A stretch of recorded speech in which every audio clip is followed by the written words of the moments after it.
You said something important, and I think the church necessarily, it is meant to, we are to take the teaching of the church and form our consciences so that when we vote, we are voting with proper education, with proper consideration of the impacts of our vote. The church, they teach that there's 3 things that as a Catholic citizen you should remember when voting. You need to respect the dignity of each person, all right? It is the core of Catholic social and moral teaching. It is a basic principle, and it's the golden rule: do unto others as you would do unto yourself. Now, I'm already seeing the comments, I'm sure, coming in. That sounds, social justice, oh my gosh, that's so Democrat, you're so... No. We are called to care and to respect the dignity of people. If you think respecting the dignity of every single person, no matter who or where they come from, is a liberal or political concept, you need to reevaluate the way you look at your faith. I am as conservative as they come, probably in politics and religion, but I absolutely recognize that you must respect the dignity of a person, because otherwise you will not have your dignity respected. And that is the core. That's the golden rule. You have to have that. The dignity of the human person is core to our belief system. And how often do we find on our feeds, and when I read our feeds, one of us is being attacked or I'm being attacked, just in relationship. It's usually people calling you out for your beard, although your beard's getting excellent, Padre. I'm working on it, man. From soap opera to Grizzly. Yeah. That's what I'm working on. Yeah, he's growing up before our eyes, Ryan. Our boy's going to be a man soon. He's on the come up. Yeah. But, it's such a heartbreaking thing for me that the political debate has become attacks on the dignity of each and every person that's running for office.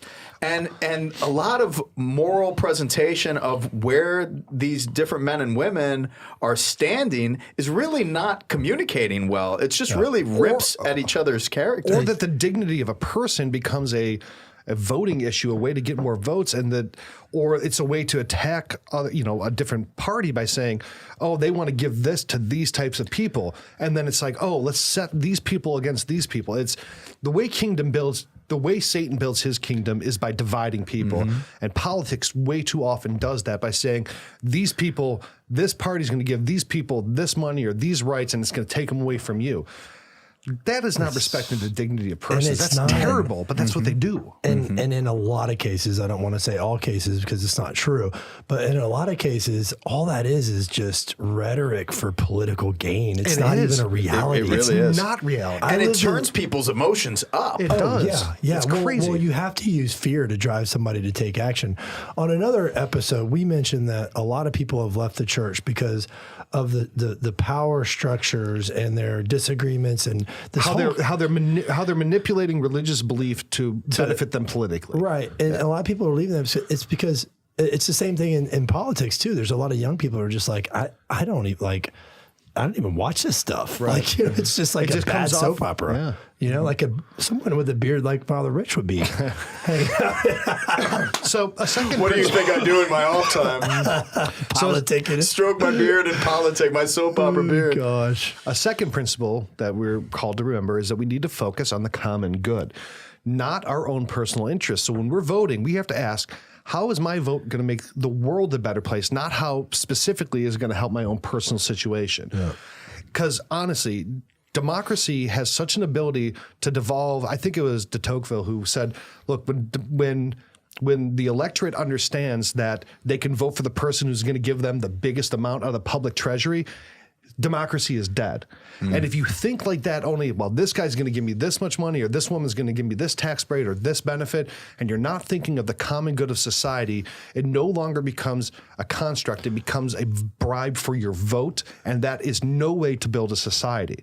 So thinking about how does this, my vote, and how is this, even if it's going to be hard on me, if I'm a farmer and a tariff is going to pass on me, but eventually that's going to lead to a more just trade partnership, I should accept this tariff for the long-term common good of our nation. Community or our community. You can't just think selfishly, but too often it's just, I'm going to promise you this and I will buy your vote by my promise. The fact is they're probably not going to give it to you anyway. Right. That's that's my whole point. It's like if you look at our political structures, again, we talked about the structure of our country and the governments and the genius behind that. And then you also have got you've got all these issues and these politicians that study this stuff and divide and try to conquer, and even in the conquering focus process, groups, right? And even in the conquering process, I mean, a lot of them it doesn't even resonate. I mean, how much have we seen people in power in the United States in the last, I don't know, 15, 20 years just be completely out of touch with just a regular person? Like you look at Hollywood, you look at the banking, you look at like all these places completely out of touch with people, but yet they speak as though they're authoritarian. And then the people on the streets are like, join these camps so vociferously that they'll fight someone that they've known for 20 years because no way, that person doesn't understand me, care about me, or represent anything I believe in is the one I pick, so I hate you. Yeah. It makes no sense. It's the forest from the trees, you know. And when you is. hold the morality magnifying glass up to that type of a system where we are closing our door on our neighbor because of a political stance, and we are just shutting someone out of our life, and at times they could be family members, close friends, and literally neighbors, and we just want to completely disassociate, and you are dead to me based on politic. That is a clear, definitive line that You're making the and a lot of those political stances are welcoming the stranger. Yeah. Right? So one of them's got that and he hates the other one, but you've got to, it's just the whole thing is not coherent. It's just not a coherent It's twisted. And again, like you said, it's just meant to divide people and to get votes and all that kind of stuff. And then the power stuff happens. But I mean, you look at like the Catholic Church, we pick an issue. This is the Catholic social teaching. You know, one of the things it's like coherent. And you use that word. Yeah, in every the church sense has of the word, you look at all that, and we're not trying to get you to vote one way. We're giving you a coherent look at the human person and that dignity and how to uphold it through the lens of these issues. That's exactly it. And it's the responsibility of the church to do that. Yeah. We are the institution that must do that before God and in our relationship with the country. That's right. Do not expect your government to take care of human beings and uphold their dignity across all aspects of the need that's present. It is absolutely and utterly impossible. Politicians are not good at running things. We all know that. So it's like you're looking at this and you're focusing in on this and you're saying it's so real. Well, it's not. It's not. It's not real. Like they don't really care about this person or that person. These are politicians. Some politicians do, but the vast preponderance do not. Vast of them don't. Do not. Yeah, and it's the same way. God knows this. In our church, there are bishops, there are people who are in power that give lip service to the dignity of human beings who aren't really interested in that. They just want to maintain. That's sad. They just want to maintain power. Plato talked about this in the Republic. It's never going to go away. Guys, get over it. There's not a perfect candidate. There's not. There's no person that's going to be one with the Catholic Church. And that's where I would disagree with you, and I'm going to publicly disagree with you. There's a perfect candidate. There is a perfect candidate for unity. Christ the King. Christ the King. You can't elect him to office. Poland did.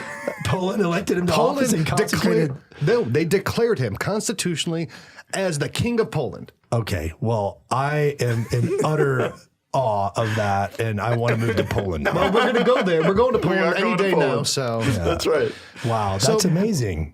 And when you start discussing, this whole partisan status that we have, I mean, what do you do as a faithful, conscientious voter in the Catholic Church? And it is a very important question to ask, and it's an important conversation to have. We were brought up in a generation that taught us you do not talk about faith, you don't talk about religion, and you don't talk about politics. Well, that's crippling to humanity. That's crippling to society. No, we need to teach our younger brothers and sisters that we need to talk about these things. How we talk about it, that's the reality of the format that we need to create. Right. It's not, you're not going to win anybody over by wagging a finger at them and pointing at them and saying that they're divisive. You're just dividing yourself right now from that person. Hello. Like, break it down for me. Like, help me understand. Am I wrong? Help me to understand where you're coming from on this political platform that we're discussing. Yeah. Euthanasia, abortion, how we treat refugees. How should we treat those on the other side of the border in Mexico? And Canada. Especially Canada. I know. So the third thing that we are called to as Catholic citizens is that we have an obligation and a responsibility to form our consciences, right? So that we can have these conversations coherently, mindfully, and so that it can be something that we can inform ourselves, we can learn from others, and we can help teach others. Now, there's a couple ways that they recommend doing that, and that is always be true to the teachings of the church. Because again, the church has a coherent teaching based on natural law, divine revelation, and thousands of years of the very best minds of Western society. Lean on that to help guide and form your knowledge of the issues. Right. It's not like vote this way. It's like, here's how we see the human person in this situation, in this issue. Exactly. And that's all the church is trying to do, is just to enlighten you with that understanding.